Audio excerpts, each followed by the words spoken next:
After making some comments last year about rejecting Guardians of the Galaxy and Marvel Studios, Amanda Seyfried opens up a little bit more on why exactly she made her decision and ultimately regretting it. So let's get to that. So we learned last year from Amanda Seyfried that she was auditioning for a role in the MCU. And at the time, she sort of teased who she would be without directly confirming it, and everybody pretty much realized that she was offered the role of Gamora in Guardians of the Galaxy. And she says that, yeah, she didn't take it because she thought it would be a flop, and that's kind of where she left it off on. But now she goes a little bit more into it in a recent interview. So here's what she said, and I quote, "I didn't want to be a part of the first Marvel movie that bombed.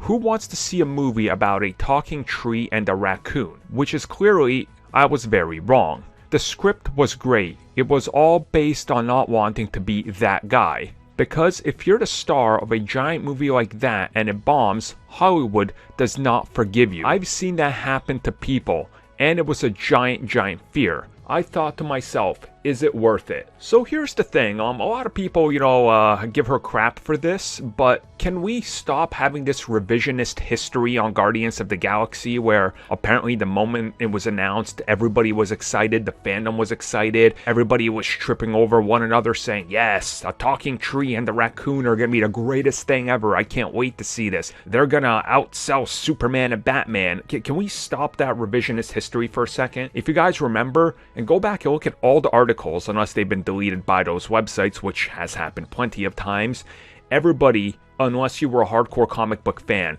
was looking at that going, well, this is it. Marvel thinks they're so big with the Avengers, they're going to flop. This is not going to go anywhere. And she's right. Look at Ryan Reynolds with Green Lantern. That just about ruined his career. Had that Deadpool footage not leaked and had he not been Deadpool, would he be where he is right now? I think we can all agree no. And it's something that's very prevalent and was very prevalent in the comic book industry, and it was a giant risk. Do you take this and do you possibly get blacklisted, for lack of a better term, in Hollywood forever, or do you maybe turn it down and see what happens? She turned it down. Was it a wise choice? At the time, it probably seemed like it, and a lot of actors we know turned away from Marvel Studios with that franchise because they were like, this isn't gonna go anywhere. I don't know what the hell this is. Really, that this is your next step after Avengers? Like this?